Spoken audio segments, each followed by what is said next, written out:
Innalhamdulillah nahmaduhu wa nasta'inuhu wa nastaghfiruh wa na'udzu billahi min shururi anfusina wa min sayyiati a'malina may yahdihillahu fala mudilla lahu wa may yudlilhu fala hadiya lahu asyhadu an la ilaha illallah wahdahu la syarika lahu wa asyhadu anna Muhammadan abduhu wa rasuluhu alladzi la nabiyya ba'dahu Allahumma shalli wa sallim wa barik ala Muhammad wa ala alihi wa sahbihi wa man tabi'ahum ila yaumil qiyamah amma ba'd.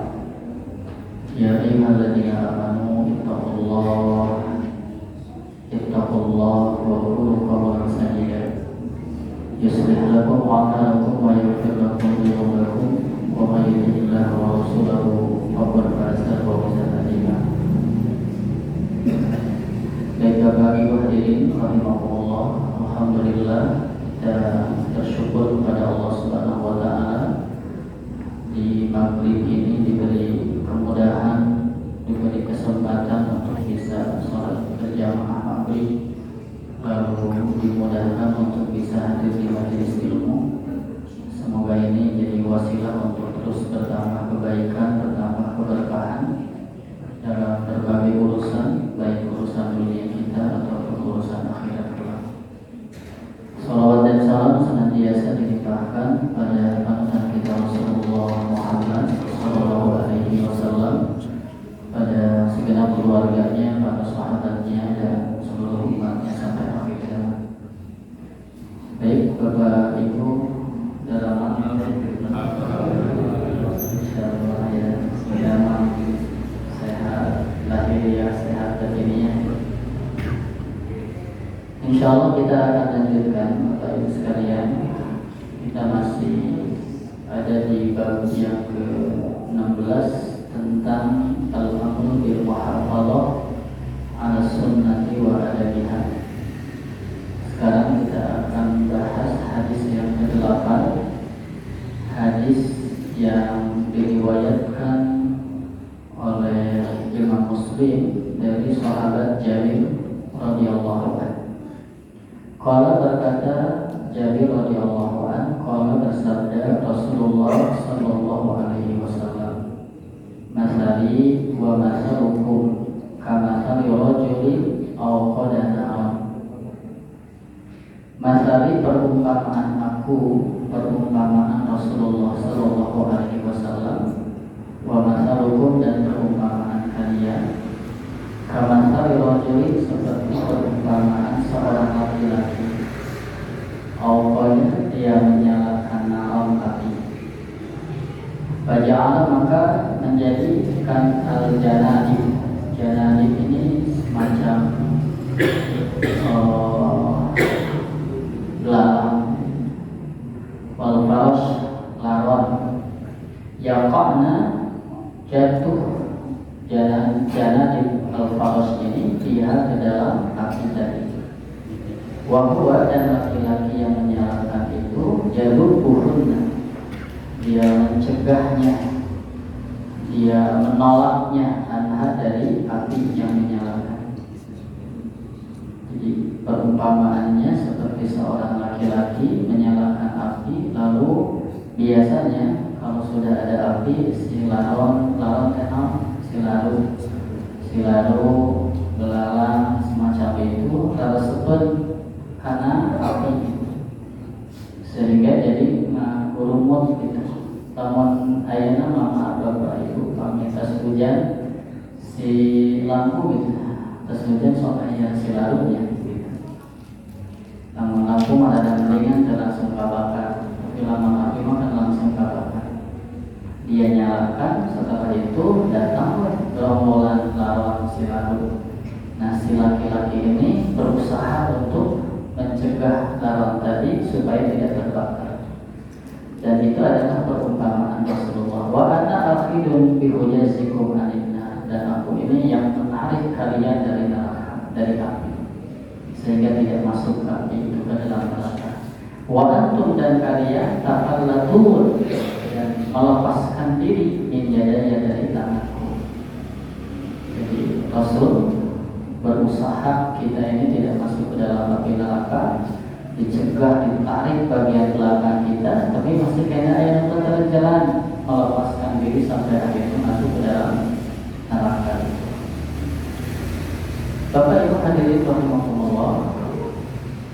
Kita ngambil pelajaran dari hadis ini. Yang pertama, khirsul rasul wa rahmatuhu bi ummatihi. Ada keinginan Rasulullah, kasih sayang Rasulullah kepada umatnya, haitsu la yatruk khairan illa wadallahu alaihi. Tidaklah Rasul meninggalkan kebaikan kecuali Rasul menunjukkan kebaikan itu kepada mereka. Jadi kalau ada kebaikan, Rasul tidak mungkin dipegang, dinikmati sendiri tanpa diberikan kepada kita. Ya, apa yang Rasul berikan kepada kita itu bukti kasih sayang Rasul kepada kita karena ada kebaikan di dalamnya. Wa yatruk syarran fihi, dan tidaklah Rasul meninggalkan keburukan yang di dalamnya ada kebinasaan, illa wa hadzarahu minhu, kecuali Rasul memperingatkan kepada umat dari kebinasaan itu. Bapak Ibu sekalian, ini mudah-mudahan jadi sebuah konsekuensi ketika kita mengatakan wa asyhadu anna Muhammadar Rasulullah. Maka sing yakin naon mun diparentah ku Rasul eta teh maslahat manfaat, bukan untuk Rasul, untuk kita. Tidaklah Rasul memerintahkan kecuali di sana ada kebaikan bagi kita. Itu harus tertanam. Maka kita tidak mempertanyakan kenapa Rasul teh marentahan, kenapa Rasul teh menyuruh. Enggak. Sahabat-sahabat dulu begitu yakin pokoknya macam Rasul sami wa ata'na. Parentah kerjakeun sekemampuan. Dan keyakinan kita tidaklah Rasul melarang kecuali di sana ada keburukan bagi kita. Entong nanyakeun. Bahkan no alusma Bapak Ibu sadayana Bapak nanyakeun dia ada wajib atau sunnah. Perintah Rasul itu kan ada dua kemungkinan. Perintah pasti wajib karena dikerjakan menang pahala, ditinggalkan menang siksa dosa. Ayo perintah anu teu pasti, dikerjakan menang pahala, ditinggalkan untuk dosa, teu disiksa. Nah, yang bagus itu kita tidak usah menanyakan ada itu sunnah atau wajib gitu. Pokoknya mah datang ke Rasul pasti baik, pasti maslahat, kerjakan. Ya, waktu minhu mastata'tum, kerjakan semampuan kita. Aya kana teh masuk naroskeun aya teh wajib atau sunnah. Halo? Gitu. Eta luar biasa. Hari tahajud teh naon? Oh, hari keutamaanna naon? Dijelas di keutamaan. Hebatnya tahajud itu. Tapi Pak, diskusi tentang tahajud yang luar biasa, dalil yang kemudian disampaikan luar biasa, itu mentah pertanyaan terakhir. Hari tahajud teh wajib atau sunnah? Halo? Sunnah, oh sunnah iya sunnah. Karena gitu, karena dianggap sunnah teh naon? Tidak disiksa. Kamu anggapan sunnah itu tidak apa-apa. Karena sudah, sudah sunnah iya itu naon sunnah. Padahal ketika meninggalkan sunnah kerugian karena tidak mendapat pahala. Sunnah itu mayusabu ala fa'lihi wa la yu'aqabu ala tarkihi. Dikerjakan menang pahala, ditinggal disiksa. Seperti qabla subuh itu pahalanya khairun minad dunya wa ma fiha. Luar biasa. Tapi ketika mengatakan sudah sunnah dia, benar Bapak Ibu. Kadang orang mahasiswa langsung diajarkan pahala, tapi kalau menggunakan duit pun gampang. Kira-kira gitu. Namun 14 subuh di BD duit 100.000. Kira-kira salah 14 subuh mah. Halo? Lamun ke salat 14 subuh di hadapan sajadah aya duit 100.000. Kira-kira salat moal. Halo? Salat moal. Padahal punten bahasa teh rakaat yul fajri khairun minad dunya wa ma fiha. 100.000 teh ulun naon. Itu kan urang ke skala ku dunia, standar kemuliaan jadi dunia, sehingga kita jadi tidak senang dengan pahala-pahala yang Rasul dan Allah janjikan. Padahal sebelum di dunia adalah terlibat rezekinya sakit punten Bapak Ibu. kucing kira-kira ngeloba duitnya sampai dia daharna eta loba saeutik kadang-kadang sampai ditakar gitu. Halo? Daharna geus ditakar, jenis makanan geus dibatasi. Aya gitu dina dongeng aya. Coba. Kadang-kadang jangan teboga anak tapi sagala asup batu wae terakhir. Sudah ya. Baik Bapak sekalian. Kita kembali. Jadi kasih sayang Rasulullah kepada kita. Tanamkan konsekuensi kita meyakini Nabi Muhammad, apapun yang Rasul datangkan, ambil, kerjakan sekemampuan. Apapun yang Rasul larang, tinggalkan.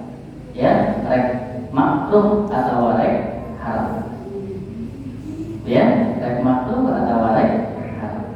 Usahakan ya, no makruh dijauhan, no haram ditinggalkan. Gitu.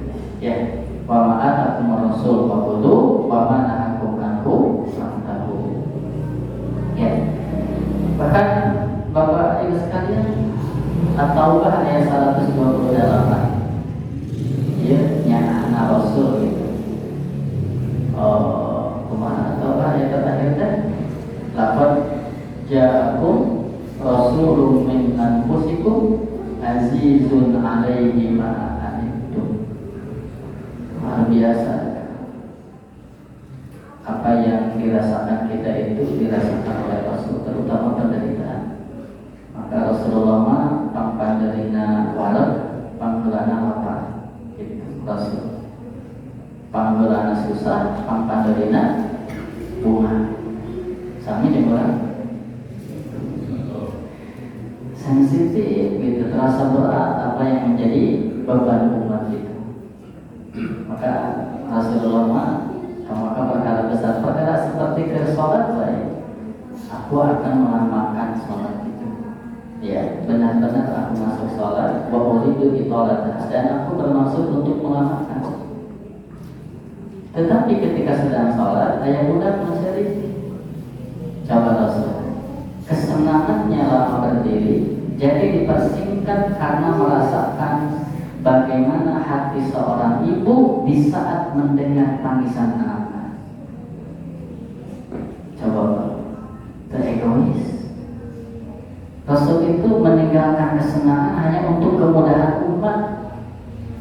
Rasul itu senang kalau lama sholat itu. Tapi ketika ada umat yang contohnya ada anak yang nangis, itu mempersingkat.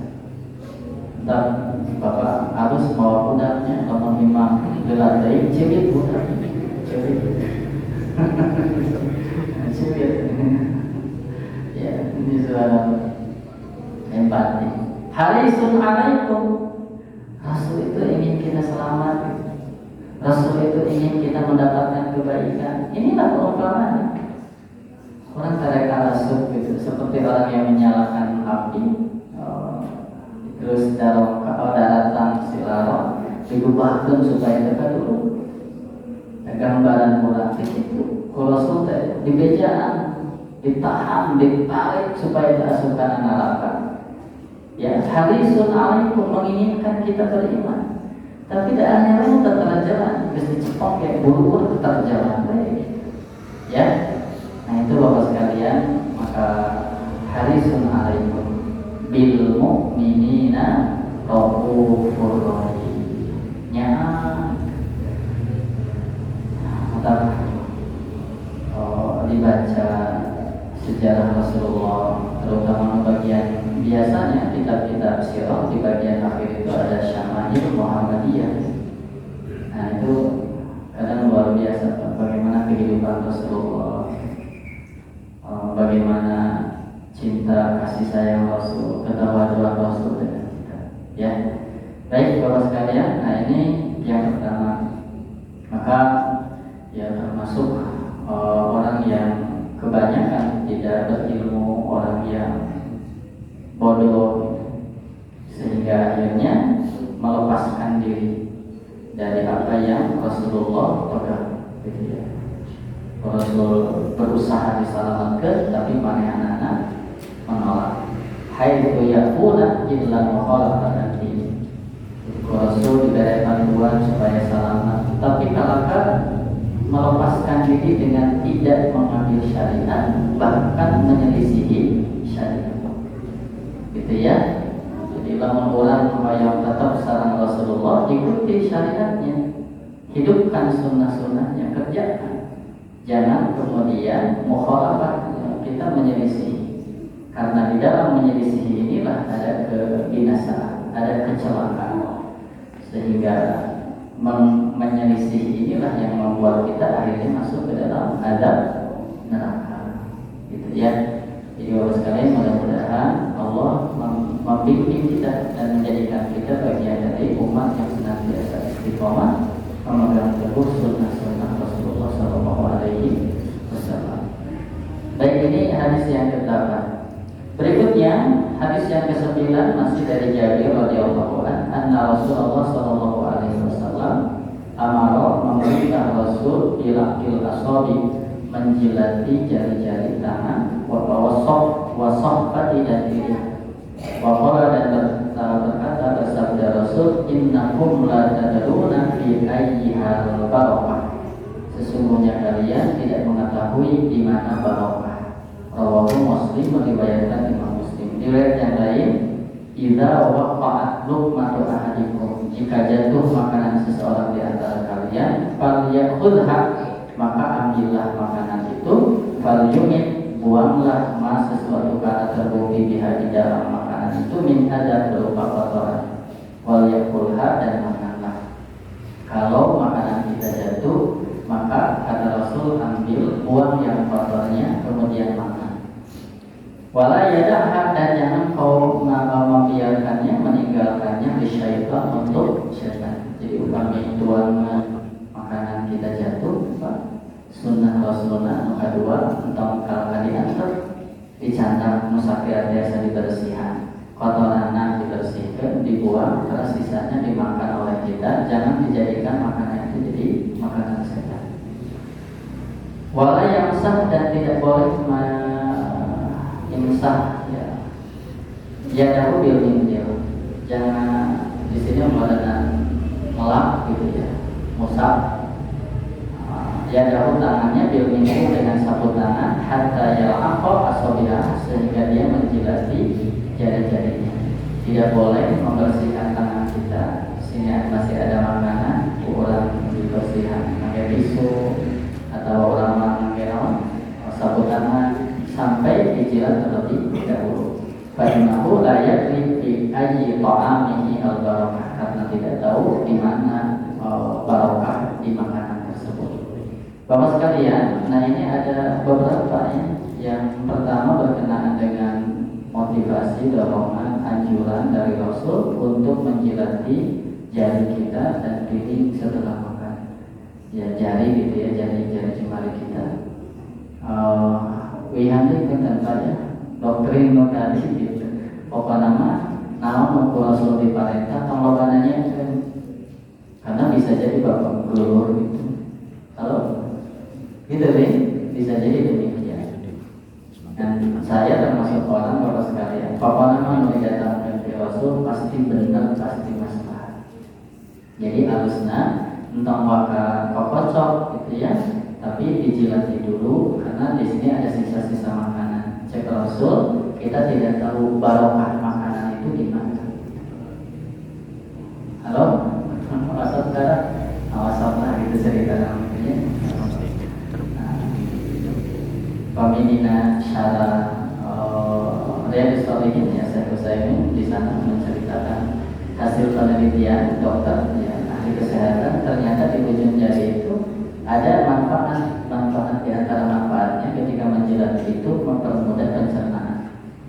Bapak sekalian, Rasul mau menjelaskan mengenai itu. Dan Rasul hadirnya jam panduan itu lain dugi kadetil masalah hasil hikmah dibalik ucapan Rasul. Sok etama kalaji ko ahli nanti. Sok mau berkenaan kesehatan haji ku dokter, berkenaan ekonomi haji ku ekonom. Rasulullah tugasnya lain itu merek panduan wahyu tak iya garis besar. ya, sehingga Bapak sekalian, Quran, hadis ada ruang di mana istihad, ada ruang di mana kita bisa menyesuaikan. Kalau tidak bisa menyesuaikan, kalau ya baku, tidak ada ruang di mana istihad, tidak ada ruang untuk menyesuaikan, niscaya Islam ini tidak akan menyebar. Begitu, ya. Maka ya bersyukur dengan lafaz-lafaz Quran, lafaz-lafaz hadis itu bersyukur. Jadi sekali lagi, ya hapunten ini doktrinan saya naon nuti Rasul pasti benar, pasti masalah. Ya, nah termasuk ketika menjilati sisa-sisa makanan. Gitu ya, hasil penelitian ternyata di sini Pak ada apa yang mempermudah pencernaan dari di jari-jari. Maka di nonton sudah dilamuatan.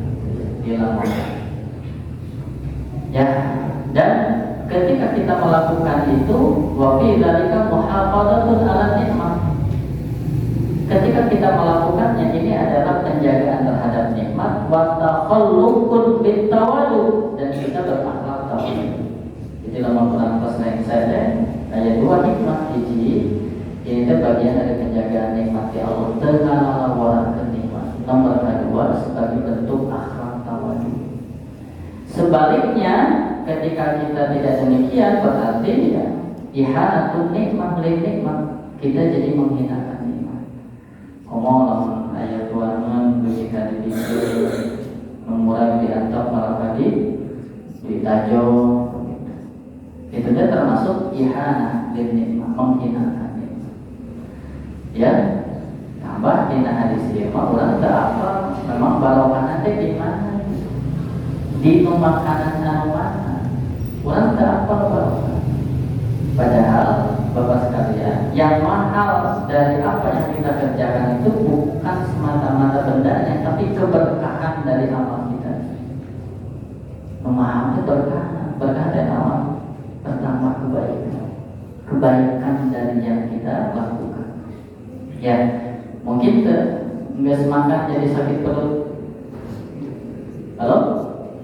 Mungkin tas makan jadi gering, jadi mules, bolak-balik ke WC, balapan gitu, sama, begitu ya. Kita tidak tahu, makanya ketika kita membuang kelebihan makanan itu ihanatun nikmat wa taqabbulun anha, dan itu bentuk ketakaburan. Ya, Bapak orang sesuai hiji melaksanakan sunnah, gitu ya. Nomor kedua syukuran karena nikmat, melaksanakan sunnah menang pahala. Nomor kedua syukur karena nikmat ya Allah Subhanahu wa taala. Bahkan termasuk akhlak kita tawadu. Berikutnya makanan yang jatuh entong kalkan dipicen saya nama dicantang deui anu kotorna dibuang. Kotorna dipicen kecuali lamun tidak mungkin dibersihkan. Sok coba lamun sayuran tumpah, bapak lagi kumaha? Halo? Jadi yang memungkinkan gitu, yang memungkinkan dibersihkan, bersihkan. Lalu kemudian sisanya dimakan oleh kita. Rasul di bejaan, jangan membiarkan makanan itu jadi makanan setan. Dia jadi dalil bahwa si setan ini sok dahar. Halo? Nyari, jadi dalil. Sisa-sisa makanan kita bisa jadi makanan mereka. Nah, terkulunanya apa? Dahana kumaha terkul. Minumna kumaha. Kan lahiriannya mah aja. Ketika makanan jatuh ke bawah, coba bentuknya kan ayat, telengin. Tapi kalau Rasulullah jangan jadikan makanan setan.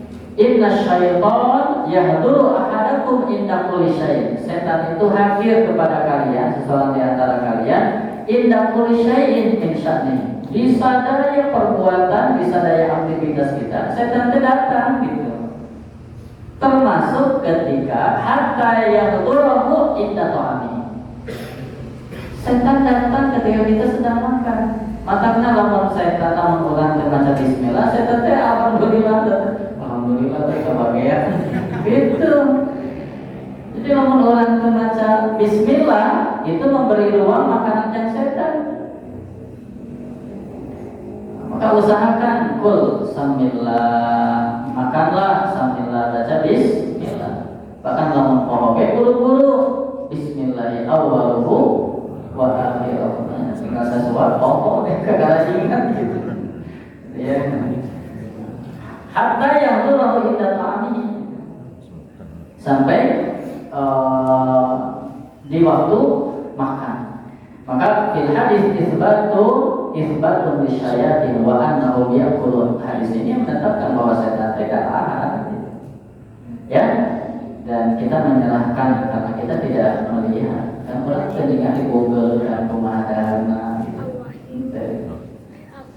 Ya, termasuk lamun jin mas kan bangsa tulang-tulang.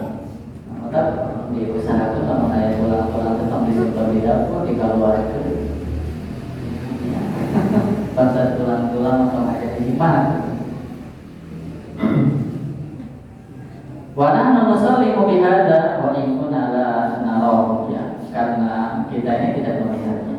Wa la na'rifu kayfiyat aklihim. Lagi tertera kumaha cara makanan. Kita makanya hanya meyakini karena ini kabar dari orang yang tidak pernah berbohong, yakni Rasulullah Shallallahu Alaihi Wasallam. Ya, nah ini Bapak sekalian, maka berusaha sekali lagi. Jadi saudaranya ini yang satu setelah makan jilat, yang kedua kalau jatuh kemana? Diambil, jangan menjadi makanan setan, tapi dibersihkan, yang mampu dibersihkan, dibuang, lalu sisanya dimakan oleh kita. Seperti selama orang lagi buang, halo, geho. Enggak perlu contoh kan biasa mau kotornya dibuang. Tahu nanti ketika mau buang kotornya nyata saya atas dibuang itu bukti syukur karena nikmat. Ya, bukti syukur yang akhlak kita nawiskan akhlak kamu tawadu untuk sombong. Ya, baik Bapak Ibu sekalian. Bagian akhir tadi bahwa setan senantiasa hadir dan mengikuti aktivitas kita sampai di saat makan. Maka fa'idha saqatat min ahadikum al-luqmah falyumit man kana bi hadha falyaqulha wa la yad'ha lisyaitan. Kata Rasul, kalau makanan di antara kalian jatuh, maka buang yang kotornya, lalu sisanya dimakan dan jangan meninggalkan, membiarkan untuk syaitan. Baik, ini Isya. Jadi 3 menit ya, 3 menit Pak ya. Kenapa? Saya rada anak tidak persib namanya. Yang lain penting beda dengan saya persib libur. Hadis yang ke-10 dari Ibnu Abbas radhiyallahu anhu, qala berkata Ibnu Abbas, qama berdiri di hadapan kami Rasulullah sallallahu alaihi wasallam bi qaumilatin, memberi nasihat. Rasulullah berdiri di hadapan para sahabat memberi nasihat, ya, khutbah. Ya, ada khutbah rutin, ada khutbah insidental. Khutbah rutin makanya Jumat, gerhana, itu khutbah rutin. Kalau khutbah insidental biasa kalau ada kejadian dan itu perlu beri penjelasan, buru-buru langsung dijelaskan. Kasus ketika ada anak orang kaya mencuri lalu lewat Usama, kebejatuhan Rasul dipotong gitu ya, misalnya diganti gitu. Rasulullah kan langsung, demi Allah, lamun Fatimah putri Muhammad mencuri, aku yang memotongnya. Jadi kadang-kadang ada khutbah atau insidental karena ada permasalahan, dan ini harus diluruskan, maka Rasulullah menyampaikan seperti itu. Ada khutbah rutinnya, khutbah rutin maka ya khutbah Jumat itu kan rutin. Ada khutbah insidental ketika ada kejadian yang perlu diluruskan dari umat itu. Rasulullah mengatakan, ya ayuhan nas, wahai manusia, innakum mahsyuruna ilallah, kalian dikumpulkan kepada Allah hufatan. Hufat itu hufat cuma sendal, nyengkel ya. Muratan itu tidak berpakaian, Kurlan ya, tidak berhitan, jadi can disunatan. Ini kan Siti Aisyah ya Rasul maunya gitu, memakai celana, memakai sendal gitu ya. Gimana apakah laki-laki melihat yang lainnya, perempuan atau seseorang melihat yang lainnya? Kata Rasul, bolo-bolo ningali batu, masing-masing sibuk karena perkara besar untuk mempertanggungjawabkan. Keseringan kabar tuh, ya, orang kan ya tombak bukan ya, menggede gitu ya, orang waya ayah kebakaran gitu, keseringan kasa sahara gitu. Jika ayah ada budak diantar bantal di bawah, oh bantal di bawah ada budak kan, bukan gitu. Padahal mah ada bawah budak. Nah, bapak kita malah ngomong kayak itu jadi erangnya, malah pakai baju gitu, malah pakai celana, setelah perkara yang besar, bola-bola gitu, diingatkan. Yauma yafirul mar'u min akhihi wa ummihi wa abihi wa sahibatihi wa banihi likulli imri'in minhum yawma idzin sya'nun yughnihi. Istighfar. Ya.